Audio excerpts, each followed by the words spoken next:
Have you ever looked around at the rushing world, the hurried footsteps, the blinking screens, the unanswered calls, and wondered how to find that quiet place within yourself?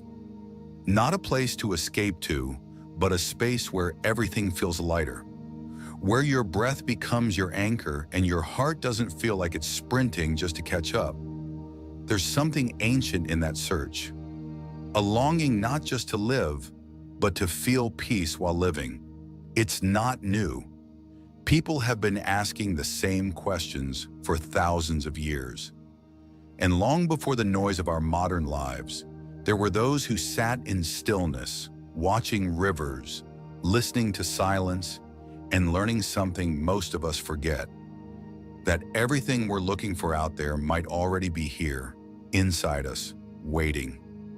There's a teaching passed through Buddhist traditions that speaks gently yet powerfully to that longing.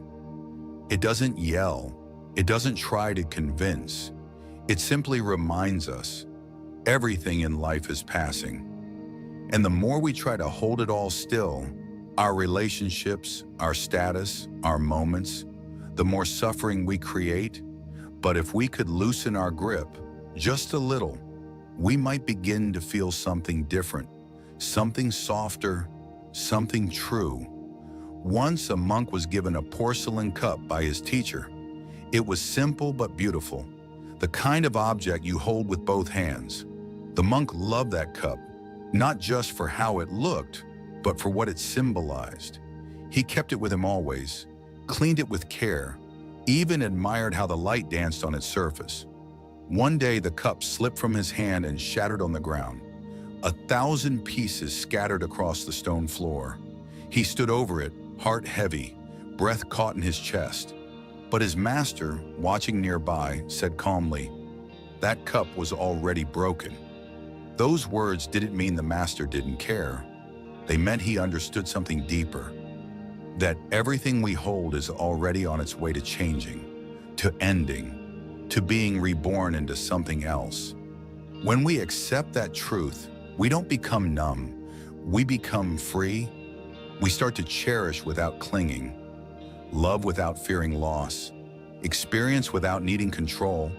It's not indifference, it's wisdom, a freedom that allows us to feel everything more fully because we're no longer trying to force it to stay. So many of us walk through life carrying invisible weight, memories of what we used to have, expectations of what things should be, relationships that we keep holding on to even when they no longer hold us back. We fear what happens if we let go. Will we be empty? Will we lose ourselves? But often, it's in the letting go that we meet ourselves for the first time. Not the version shaped by external roles and desires, but the one underneath, the one that knows how to breathe even when the world feels heavy. Buddhist teachings remind us that suffering is not born from pain alone, but from resistance, from our unwillingness to accept that the river of life never stops moving. We try to grab the water as it flows, but it slips through our fingers, leaving us frustrated. But imagine if, like the river, we learn to move, to adapt, to trust that what flows away makes space for what's meant to arrive. There's a quiet kind of power in surrender, not the surrender of defeat, but the surrender of understanding. The knowing that you don't have to control every outcome to feel safe. That safety doesn't come from stability in the outside world, but from your ability to sit with impermanence and still breathe. It's hard to see that truth when you're in the middle of loss, when someone you love leaves, when the job falls through, when the life you imagine crumbles in front of you. But so often we look back and realize that what felt like an end was actually a beginning in disguise. That the space created by loss was the same space where something new could grow. It's just that at the time our eyes were too full of tears to see it. To practice detachment doesn't mean we stop loving.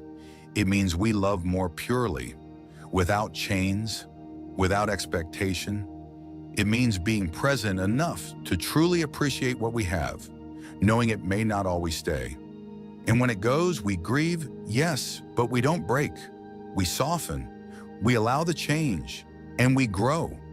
And once you've learned to let go, something else becomes possible: acceptance. Not just accepting that things change, but accepting what is right now without fighting it. One day a disciple came to his master distressed. "Master," he said, "I suffer because life isn't the way I want it to be." The master didn't scold him. He smiled and said, "Think of it like standing at the edge of the ocean. A wave is coming. You can curse it, try to stop it, plant your feet and brace for its crash, or you can dive into it. Trust it. Let it carry you. It's still the same wave. The difference is in how you meet it. And life brings many waves, some small, some that knock you off your feet. But resisting them only makes the fall harder. When we accept what's in front of us, without dramatizing it, without denying it, we create the space to respond with clarity, like an archer adjusting for the wind. He doesn't curse the wind. He learns from it, adapts, tries again. Sometimes we think accepting something means we're weak, that we're letting go of the fight. But in truth, acceptance gives us more power, not less. It removes the weight of struggle and gives us back our strength. It lets us put our energy where it belongs, into what we can do, not what we wish were different. That shift, changing the question from, "Why is this happening to me?" to "What is this here to teach me?" can transform everything. It takes suffering and turns it into growth. It takes pain and turns it into wisdom. It turns life into a teacher instead of a battle. But perhaps the hardest acceptance of all is accepting ourselves, our flaws, our regrets, the moments we wish we could undo, the words we wish we could take back. So often our harshest resistance isn't toward the world, it's toward ourselves. We carry guilt like armor. We punish ourselves long after others have forgiven us. But punishment doesn't create change. Compassion does. That same monk who watched his beloved cup shatter, he didn't curse himself. He didn't grieve forever. He understood. The cup had always been temporary, just like everything else.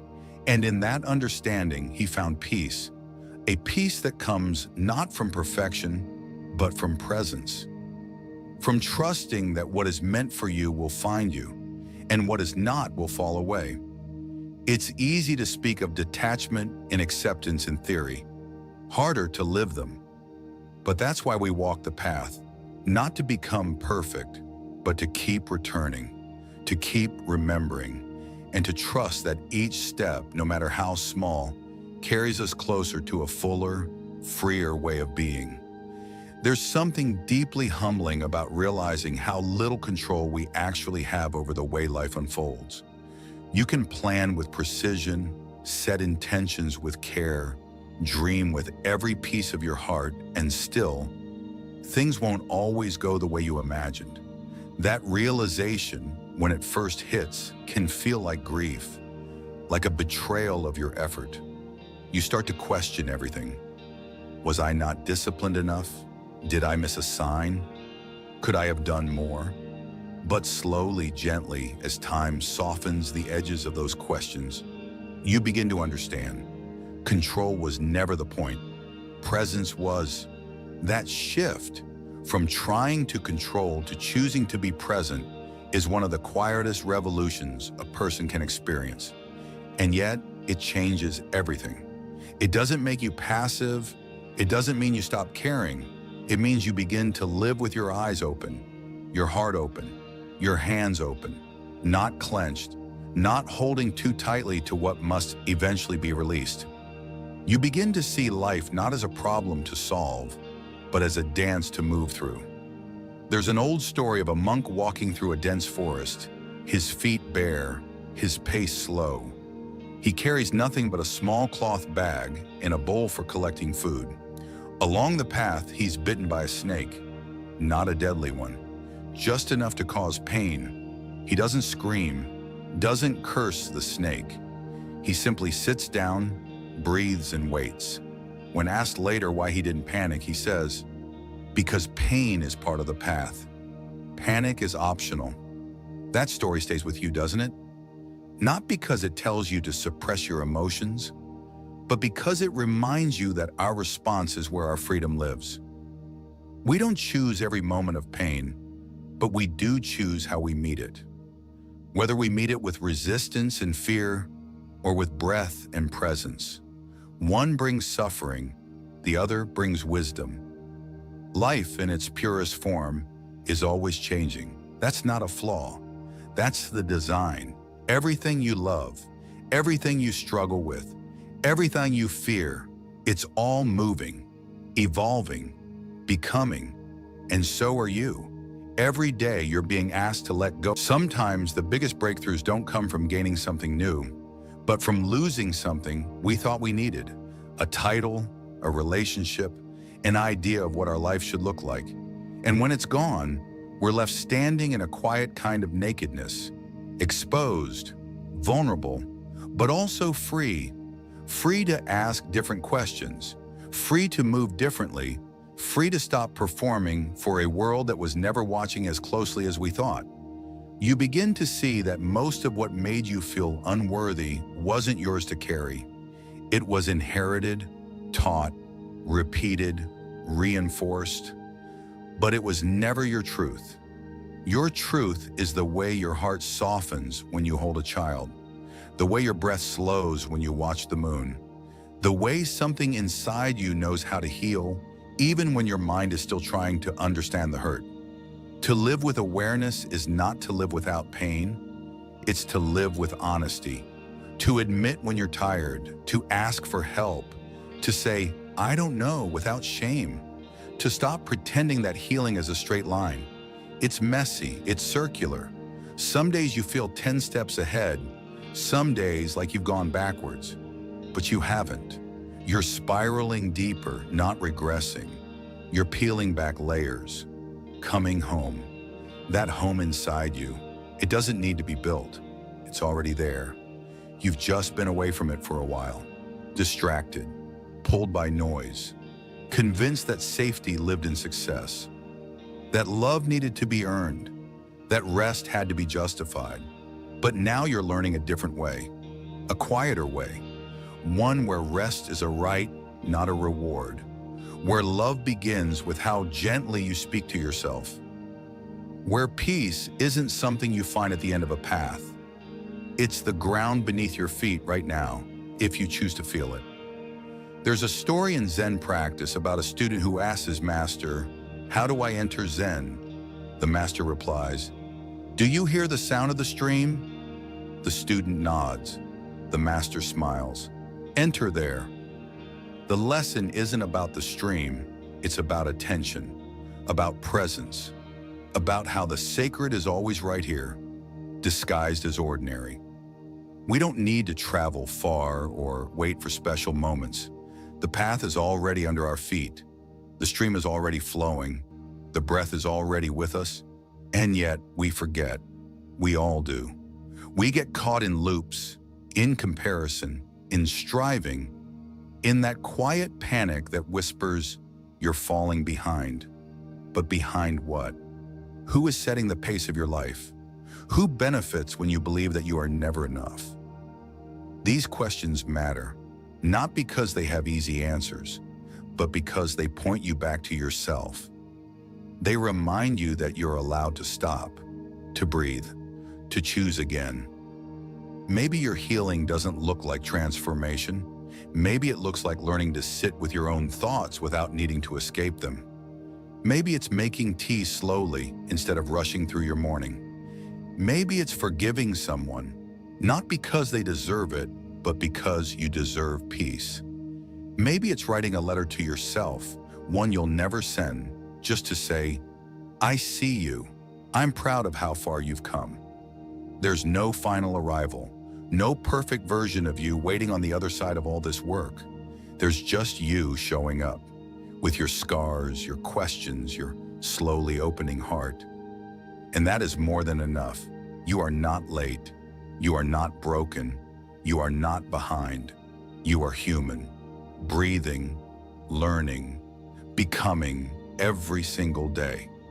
Somewhere along the way, we were taught that life was something we had to conquer, that happiness was a prize for those who worked the hardest, and peace was a destination reached only after years of proving ourselves worthy. We learned to measure our worth in numbers, likes, dollars, steps taken, tasks completed, believing that more would eventually fill the hollow places inside us. But it never really did it? No matter how much we accomplished, there was always a part of us still searching, still restless, still wondering if there might be another way to exist in this world. A way not built on endless striving, but on quiet presence. Not based on achievement, but on simply being. There's an old Buddhist metaphor that compares the mind to a clear pond. When still, it reflects the world with perfect clarity. But when disturbed, imagine your actions coming not from anxiety, but from awareness. What would shift? How would your relationships change if you weren't waiting for others to fill your emotional cup, but instead offered from a place of wholeness? How would your work feel if it was no longer about proving your value, but about expressing your truth? The journey to that place begins with stillness, not the stillness of inactivity, but the stillness of attention, sitting with yourself, breathing, noticing. At first, it's uncomfortable. All the parts you've avoided come to the surface. The insecurities, the regrets, the doubts you've silenced with noise. But if you stay, if you breathe through the discomfort instead of running, something starts to happen. The mind settles, the heart opens, and you begin to hear the voice beneath all the others, the one that was always yours. It speaks gently, that voice. It doesn't shout. It doesn't demand. It simply reminds you of what you've always known deep down. You are enough. Not because of anything you've done, but because of who you are. A living, breathing, feeling soul capable of great compassion. You were never meant to become anything more than what you already are. You were only meant to remember it. And when you begin to remember, you start treating yourself differently. You stop measuring your value in productivity. You stop apologizing for your softness. You stop rushing through your days as if life is something to survive instead of something to feel. You start giving yourself the same grace you've offered others for so long. You begin to speak to yourself like someone you love. In that shift, the entire world changes.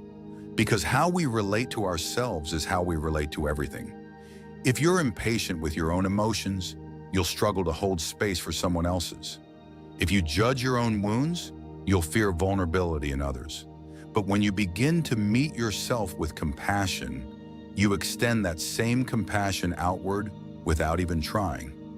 Your presence becomes healing, not because you're trying to fix anyone, but because you've learned how to sit with pain without turning away. This is what true strength looks like. Not perfection, not power over others, but gentleness, stillness, the courage to be with what is, to witness suffering without collapsing into it, to hold joy without gripping it tightly, to walk through the changing seasons of life without losing your center. There's a Zen story about a man who wanted to learn how to meditate. He asked a master, "How long will it take for me to find peace?" The master replied, 10 years. The man said, "What if I try very hard and dedicate all my time to it?" The master paused, then said, "Then it will take 20. The point, of course, wasn't about time. It was about effort, about how striving to reach peace often becomes the very thing that keeps us from it. Peace cannot be forced. It can only be allowed. And allowing takes trust. Trust that your worth doesn't need to be earned. Trust that the present moment is enough. Trust that even in your most chaotic days, there's still a quiet space inside you, untouched by the storm. You don't have to escape your life to find peace. You just have to come home to it, to return to your breath, to return to your body, to return to the truth that has always been with you. It may not look like the peace you imagine. It may not be the silent monastery or the retreat in the mountains. It may be the 5 minutes you take in the morning before your house wakes up. The pause between bites of food, the quiet walk with no phone, the way you choose not to react to a provocation. Peace lives in those moments too. It's not distant, it's not rare, it's just quiet. And we have to be quiet enough to hear it. We live in a culture that glorifies noise. The louder you are, the more attention you get. The more visible your pain, the more validated it becomes. But not all healing is loud. Some healing happens in silence, in solitude, in the way you unclench your jaw after holding tension all day, in the way you forgive yourself before falling asleep, in the way you choose love again, even after being hurt. These are the quiet revolutions, and they matter more than you know. Sometimes you'll forget all of this. You'll get caught in the swirl of the world again. You'll measure, compare, strive. That's okay. That's part of the practice too. Returning, a love that starts within and ripples outward. Not as a performance, but as a truth too real to hide. You are not lost. You are on the path. You are becoming, and every step is sacred. There is something incredibly tender about learning to live with your heart open. It's not a decision you make once. It's a daily unfolding, a slow unwrapping of layers that once served to protect you, but now only keep you distant from life. Most people don't walk around with their hearts open because the world hasn't always been kind. Somewhere along the line, you learn that being too soft gets you hurt. You learn to guard, to filter, to choose carefully when and how to feel. And for a while it works. You survive. You move through pain with armor. But survival and living are not the same thing. And eventually, if you're lucky, you reach a moment where the weight of guarding becomes heavier than the risk of feeling. That moment doesn't usually come in the form of revelation. It sneaks in quietly. Maybe it's in the way you feel tears rise during a song you've heard 100 times. Maybe it's in the way your chest aches watching an old couple hold hands in silence. Or maybe it's in the simple exhaustion of always pretending to be okay. It comes slowly, and when it does, you have a choice: to turn away again or to soften. And softening, though it sounds gentle, is often the bravest thing a person can do. When you begin to soften, everything starts to look different. You start to notice how tightly you've been holding yourself, not just physically, but emotionally. The way you clench around your sadness, the way you avoid silence because it reveals too much, the way you distract yourself not out of interest, but out of fear. Softening invites you to be with all of that, to sit in the discomfort without needing to escape, to feel without rushing to explain. And it's there, in that space of soft presence, that real healing begins. Not because the pain disappears, but because it's finally being met. Fully, honestly, lovingly. We spend so much time trying to fix our pain, through advice, through distraction, through pushing forward. But what it often needs is simply to be seen, to be held, to be honored. There's a quiet wisdom in the teachings of impermanence. The idea that nothing lasts, not our joy, not our sorrow, not even our identities. It can sound scary at first, but it's one of the most liberating truths you'll ever encounter. Because if everything is passing, then nothing needs to be perfect. If everything is temporary, then you can stop grasping so tightly. You can begin to trust the flow of life, even when you don't understand it. You can let the wave move through you without believing it will drown you. There's a story of a master who walked with his student through the countryside. They came upon a small river, and the student, lost in thought, asked, "How do I let go of the pain I've carried for so long?" The master paused, picked up a stone, and handed it to the student. "Carry this with you," he said. They walked in silence for several hours, the student growing weary. Finally, the master stopped and asked, "Why are you still carrying the stone?" The student replied, "Because you told me to." The master smiled gently. "And now I'm telling you to let it go." We do this with our pain, don't we? Carry it long after it's served its purpose. Hold it tightly because we don't know who we'd be without it. Sometimes we even build our identities around it. But healing asks us to release what we've outgrown, to trust that letting go isn't forgetting, it's remembering who we are without the burden. And just like the student, we have to reach a point where we're ready to put the stone down. Not because we're over it, not because the pain never mattered, but because we're tired, because we're ready for a different kind of life. One that doesn't revolve around carrying the past, but instead moves gently into the now. This process isn't fast, it's not linear. You'll pick up the stone again some days. That's okay. What matters is the awareness, the noticing, the willingness to keep practicing presence. That's where the transformation lives, not in never hurting, but in how you hold yourself when you do. To live this way, to live awake, is to live with more awe.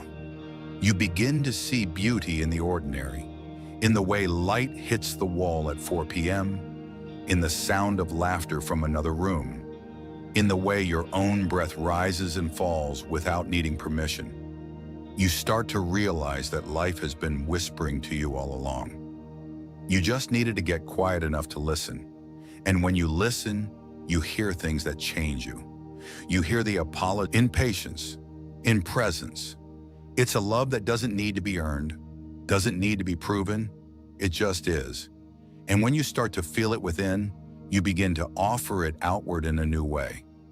You love more freely, not because others are perfect, but because you stopped expecting perfection. You forgive not because it's easy, but because resentment takes too much energy. You show up for people without needing to fix them. You hold space, you listen, you love. And the more you live this way, the less you feel the need to control. You start trusting that life has its own intelligence, that not every closed door is a rejection, that not every ending is a failure, that not every detour is a mistake.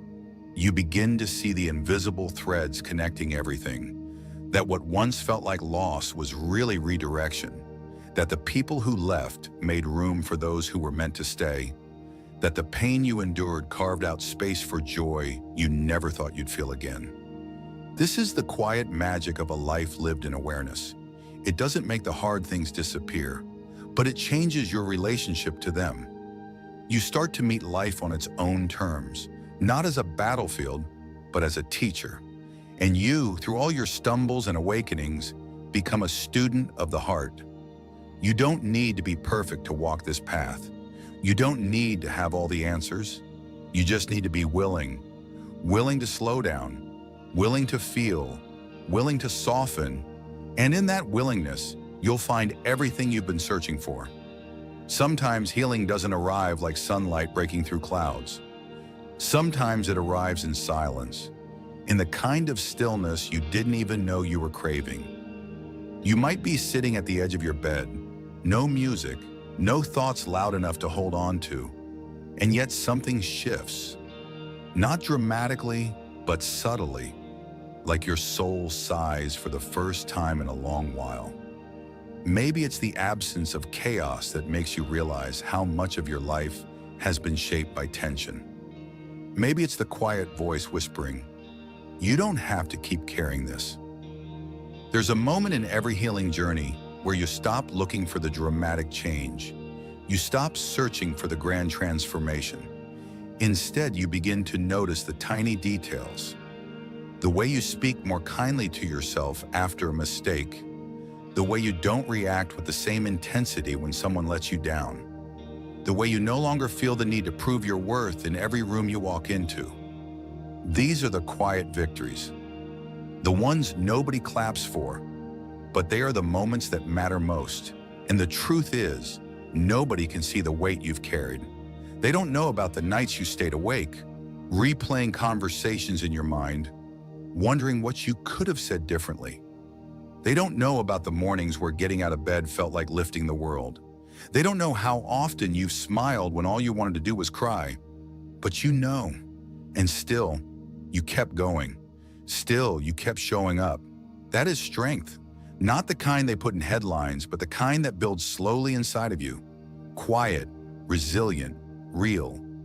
There is a particular beauty in people who have made peace with their own darkness. Not because they've erased it, but because they've stopped fighting it. They've learned to sit with it, to breathe with it, to listen to what it's trying to say.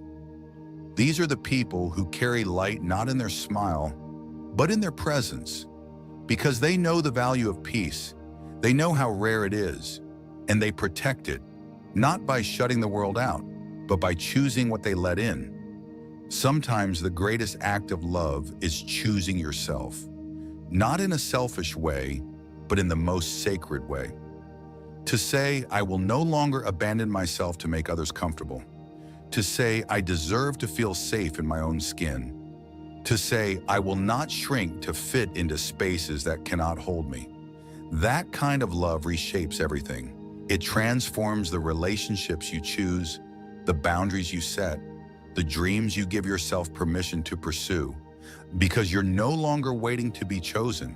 You've already chosen yourself. You begin to realize that letting go is not the same as giving up. Letting go is honoring what was while making room for what's next. It's saying, this mattered. This shaped me. But I will not hold on so tightly that I forget how to move forward. It's recognizing that closure doesn't always come with an apology, that sometimes you have to create your own ending. And that's okay. You are allowed to close a chapter, even if it ends with silence, even if the only goodbye is the one you whisper to yourself. Healing also means it's about measuring your life in depth, not width, in presence, not productivity, in moments that make your soul feel full, even if no one else sees them. You begin to notice the difference between peace and numbness. Numbness is a shutdown. Peace is an opening. Numbness keeps things out. Peace lets things in, but doesn't let them take over.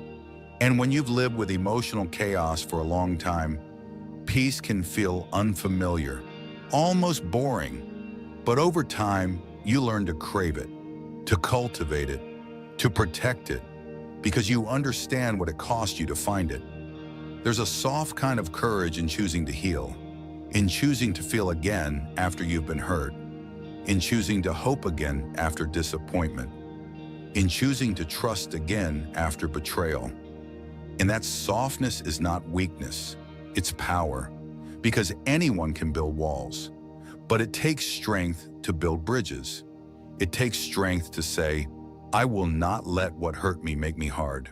And as you walk this path, you start to see others differently too.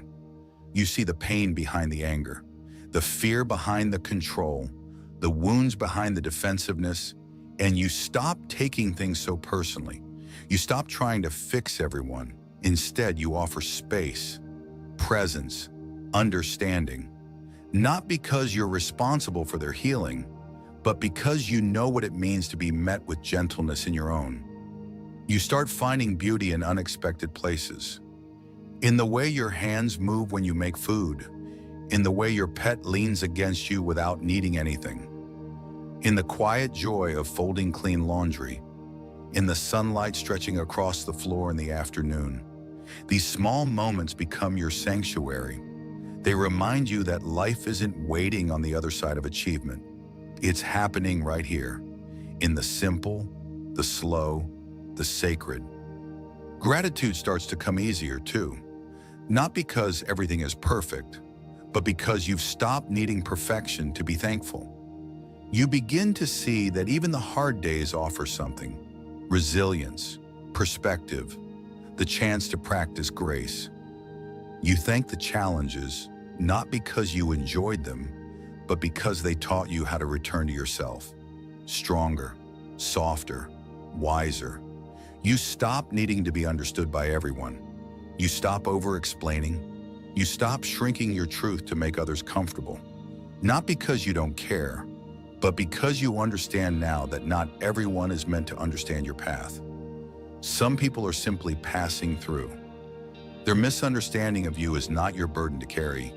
You can let it be. You can let them go, and still you can remain whole. You learn that being misunderstood isn't the worst thing. It's far worse to misunderstand yourself, to spend your life molding yourself into someone you're not, to lose your voice trying to make others hear you. So instead, you speak clearly, lovingly, authentically, and if your voice trembles, that's okay.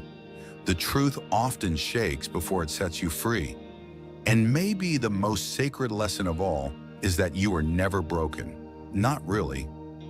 You were shaped by experiences, wounded by life, but underneath it all, you remained whole. The healing wasn't about fixing what was wrong. It was about uncovering what was always right. Your softness, your strength, your ability to love, even after everything. You are not your pain. You are the one who feels it. You are not your thoughts. You are the one who observes them. You are not your story. You are the one who holds the pen. And that means you can write a new chapter at any time, in any way, on your terms. There comes a moment in the stillness when you begin to understand that peace was never something you had to search the world to find. It was something waiting inside you all along, behind the noise, beneath the layers, in the quiet spaces you rarely allowed yourself to enter. It doesn't arrive with trumpets. It doesn't make a scene.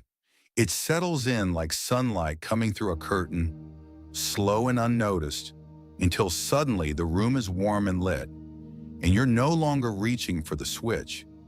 You just sit there, finally able to breathe without feeling like you owe the world a reason for your breath. When the rush fades, what's left behind is what was always true. The smile that doesn't need validation, the laugh that rises for no one's performance, the gentle way your fingers curl around a cup of tea in the morning. These details don't announce themselves, but they are the evidence of something sacred unfolding. Your return to the present. And when you really return, you don't need to try so hard. You don't need to wear your worth like armor. You don't need to outrun yourself anymore. It's hard to hear that voice when the world keeps telling you to run, when everything around you moves fast, when every space you step into asks you what you do, not who you are. It's easy to lose yourself in performance, in perfectionism, in pretending. But the deeper truth is this: you're allowed to rest. You're allowed to be seen without achieving. You're allowed to exist without constantly proving that you deserve to. And this realization, once it finally sinks in, changes everything. You start to unlearn the urgency that kept your shoulders tense and your breath shallow. You begin to feel the difference between effort and alignment. You don't stop showing up. You just stop doing it from a place of fear. You start making choices not because you're afraid of what will happen if you don't, but because they feel like an authentic expression of your inner truth. Life becomes less about managing outcomes and more about honoring your presence in each moment. You stop fighting your emotions too. You let them pass through without guilt. When grief arrives, you don't shame it. You hold it like a visitor you don't fully understand, but respect nonetheless. You sit with it, ask what it wants you to know, and trust that it won't stay forever. You stop labeling sadness as weakness or anger as failure. Instead, you see them all as messengers, each one carrying insight, each one pointing you home. There is a particular peace that arises when you stop resisting your experience. It's not about loving every moment or pretending everything is okay. It's about dropping the story that things should be different than they are. Acceptance isn't passive, it's powerful.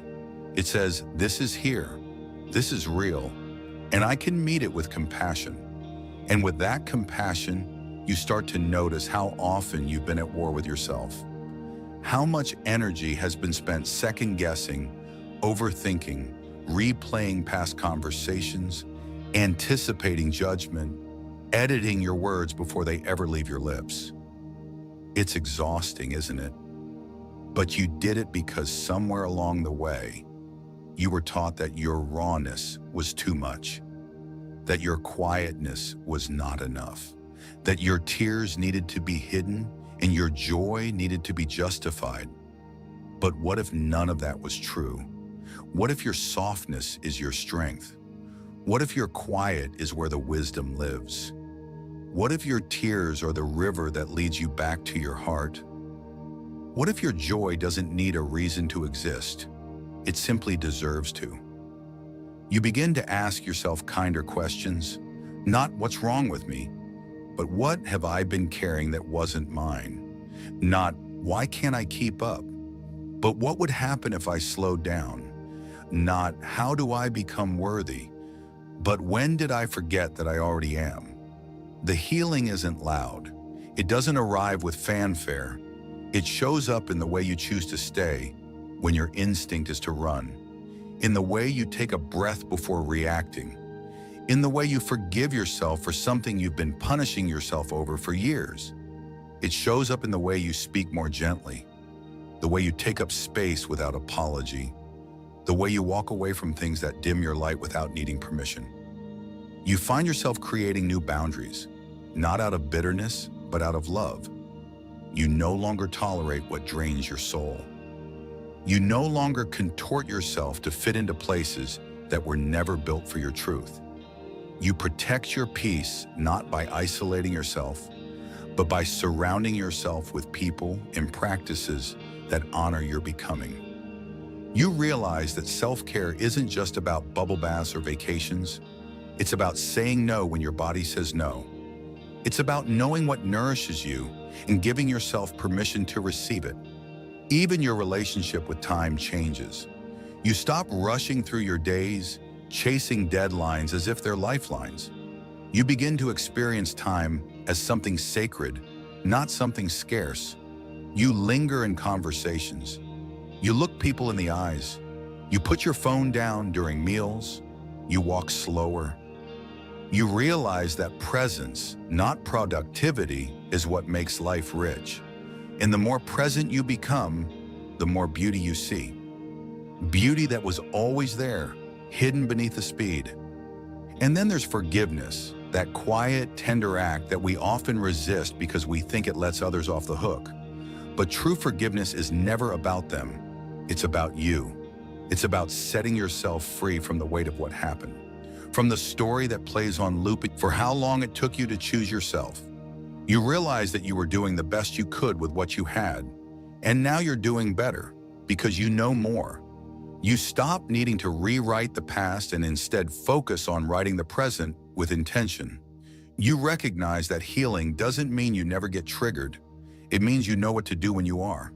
You don't spiral, you pause, you don't lash out, you get curious, you don't shut down, you breathe. That's the growth. That's the real work. And you're doing it. In all of this, there's a quiet kind of joy that begins to take root. Not the explosive kind that comes with big wins, but the steady kind that flows beneath everything.